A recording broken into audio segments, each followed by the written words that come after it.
Hello दोस्तों, welcome to my class. तो दोस्तों आज हम कुछ ऐसे कंपाउंड्स लेके आए हैं, कुछ ऐसे हाइड्रोकार्बन्स और हेलो एल्केन्स लेके आए हैं जिनका हम आज देखेंगे IUPAC और साधारण नाम। ठीक है, तो अक्सर इन चीजों में बच्चे कंफ्यूज हो जाते हैं, साधारण नाम कैसे लिखा जाएगा और इनका हम IUPAC कैसे करेंगे। ठीक है, तो हम इनको थोड़ा सा डीपली समझने की कोशिश करते हैं कि इनका साधारण और IUPAC नाम कैसे होगा।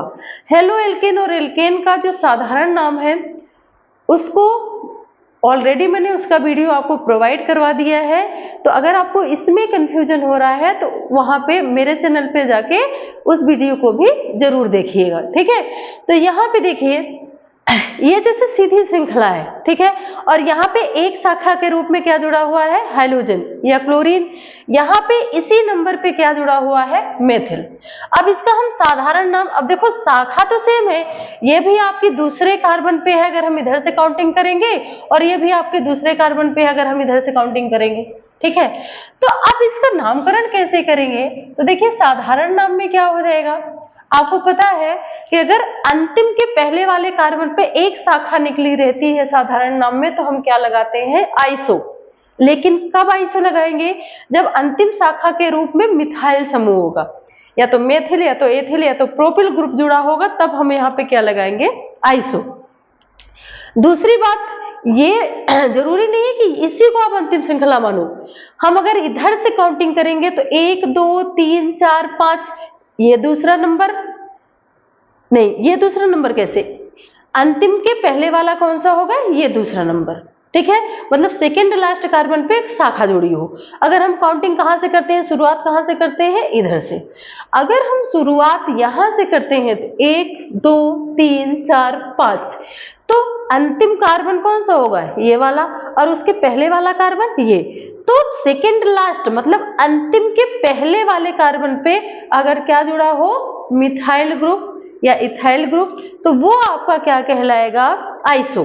नाम में हम क्या लगाएंगे, आइसो। पूर्व लग्न में क्या जोड़ेंगे, आइसो। लेकिन अगर इसी जगह पे क्या जुड़ा हो, हाइड्रोजन, तो हम इसको आइसो नहीं बोलेंगे साधारण नाम में, ये चीज आप ध्यान रखना। तो यहाँ पे देखो, तब हम इसका साधारण नाम कैसे करेंगे। ठीक है, तो यहाँ पे देखो 1 2 3 4 5, ये पूरी श्रृंखला किसकी है, पेंटेन की। ठीक है, अब यहाँ पे जो हाइड्रोजन आपको मैंने पढ़ाया था 1 डिग्री 2 डिग्री 3 डिग्री कार्बन और हेलो एल्केन। ठीक है, तो यहाँ पे देखिए इस कार्बन से कौन जुड़ा है, हाइड्रोजन। ये कार्बन कौन सा है, 2 डिग्री हाइड्रोकार्बन है ये। तो यहाँ पे क्लोरीन जुड़ा है, तो हम इसको क्या बोलेंगे, द्वितीयक कितने कार्बन है, 5, द्वितीयक पेंटिल क्लोराइड या 2 डिग्री पेंटिल क्लोराइड। क्या बोलेंगे हम इसको, द्वितीयक पेंटिल क्लोराइड। साधारण नाम मैंने ऊपर लिख दिया है, IUPAC नीचे लिख देती हूं। ठीक है, द्वितीयक पेंटिल क्लोराइड। क्यों, क्योंकि क्लोरीन उस कार्बन से जुड़ा है जो 2 और कार्बनों से जुड़ा हुआ है। ठीक है, साधारण नाम इसका क्या हो जाएगा, तो आपको पता है कि इधर से हाइड्रोजन ग्रुप जुड़ा है, तो नंबरिंग यहां से 1 2 3 4 और 5। तो साधा IUPAC आपका क्या हो जाएगा, 2 क्लोरो और आपका पूरी श्रृंखला किसकी है, पेंटेन की। ठीक है, लेकिन यहीं पे अगर हम देखें तो साधारण नाम में चेंजमेंट क्या होगा, यहाँ पे द्वितीयक या क्या होगा, 2 डिग्री। ठीक है, लेकिन यहाँ पे हम 2 डिग्री नहीं करेंगे, यहाँ पे हम क्या लेंगे, बोलो, साधारण नाम में क्या, यहाँ पे हम इसको क्या लिखेंगे, यहाँ पे हम लिखेंगे 1 2 3 4 5, तो ये आपका क्या हो जाएगा, आइसो। याद आया, क्या होगा, आइसो। तो यहाँ पे इसका नाम क्या हो जाएगा, आइसो। कितने कार्बन, 1 2 3 4 5 6, तो आइसो आपका क्या होगा, हेक्सिल क्लोराइड। और IUPAC नाम की बात करेंगे तो ये आपका क्या हो जाएगा, यहां से काउंटिंग 1 2 3 4 और 5, क्योंकि क्लोरीन यहां जुड़ा हुआ है तो 1 क्लोरो 4 मेथिल, पूरी श्रृंखला किसकी है, पेंटेन की, तो यहां पे आपका क्या आ गया, पेंटेन। क्लियर है इतनी चीजें, ठीक है। अब यहां पे देखिए, अगर इस तरह से जुड़ा हुआ हो, ठीक है, तो इस तरह से जुड़ा हुआ है तो यहाँ पे देखिए, यहाँ पे क्लोरीन भी है और आपका क्या है, मेथिल भी है, तब इसको हम क्या बोलेंगे, हम इसको क्या बोलेंगे, नियो नहीं बोलेंगे, ध्यान रखना, यहाँ पे गलत हो गया था, हाँ, हम इसको नियो नहीं बोलेंगे, क्या बोलेंगे इसको, इसको बोलेंगे इस कार्बन से कितने और कार्बन जुड़े हैं, 1 2 और 3, तो ये क्या हो जाएगा, इसका था साधारण नाम हो जाएगा तृतीयक या 3 डिग्री, कितने कार्बन, 1 2 3 4 5 6, तो क्या हो जाएगा, तृतीयक हेक्सिल क्लोराइड, ठीक है। IUPAC नाम यहां पे ध्यान रखिएगा,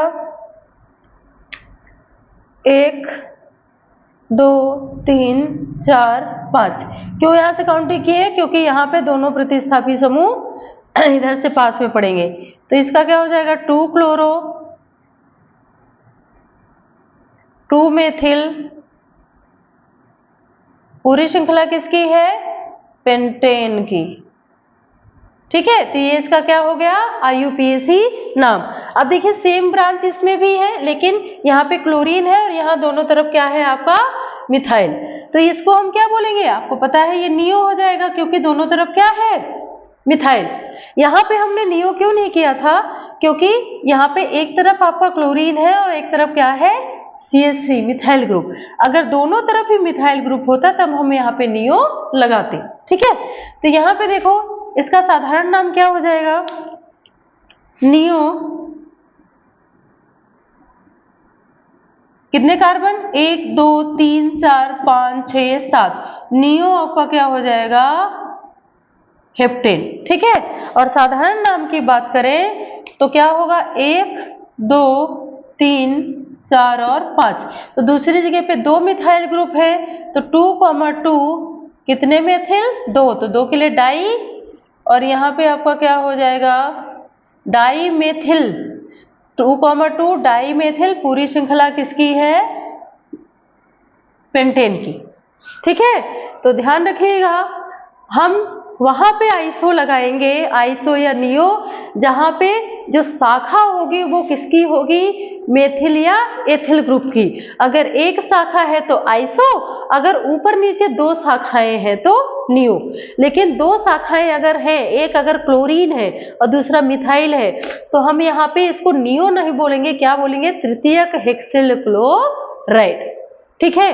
और यहाँ पे हम इसको नियो नहीं बोलेंगे, क्या बोलेंगे, 2 डिग्री या द्वितीयक पेंटिल क्लोराइड, ठीक है। तो ये चीजें, ये कंफ्यूजन आप ध्यान रखना कि इसका साधारण नाम और IUPAC नाम हम कैसे करेंगे। आई होप बच्चों ये वीडियो आपको थोड़ा भी अच्छा लगा होगा, तो नीचे आप कमेंट बॉक्स में कमेंट करके जरूर बताइए, थोड़ा भी या बहुत भी अच्छा लगा होगा तो आप नीचे कमेंट बॉक्स में कमेंट करके जरूर बताइएगा। और हाँ, एक चीज और, अगर नहीं भी अच्छा लगा होगा, नहीं समझ में आया होगा, तो वो चीज भी बताइएगा, ताकि मैं इसको और बेहतर तरीके से आपको समझा सकूं, ठीक है। तो चाहे अच्छे कमेंट हो या चाहे आप खराब तो नहीं कह सकते, अगर निगेटिव कमेंट भी होंगे तो कोई दिक्कत नहीं, दोनों ही चीजों से हमें क्या मिलता है, मोटिवेशन, ठीक है। सुने हैं ना, निंदक नियरे राखिए आंगन कुटी छवाए, बिन पानी बिन साबुना निर्मल करे सुभाए, ठीक है ना। मतलब अगर निंदक लोग रहते हैं ना पास में, तो बिना साबुन और पानी के भी जो स्वभाव है वो निर्मल हो जाता है, क्योंकि वो टोकते रहते हैं ना, तुम ऐसे हो तुम ऐसे हो, फिर हम सोचते हैं कि हमें यहाँ पे क्या करना है, सुधार। तो नहीं, आप इतना भी मत टोकिएगा, ठीक है, कि हम बिल्कुल ही डीमोटिवेट हो जाए, क्योंकि हमें आपके मोटिवेशन की बहुत ज़्यादा ज़रूरत है, वही तो हमारे टॉनिक का काम करता है, ठीक है। तो थैंक यू सो मच, जरूर इसको देखिएगा, पढ़िएगा। नहीं समझ में आता, नहीं समझ में आने की तो कोई बात ही नहीं है, बिल्कुल समझ में आएगा, मुझे पता है आपको समझ में आएगा। Thank you.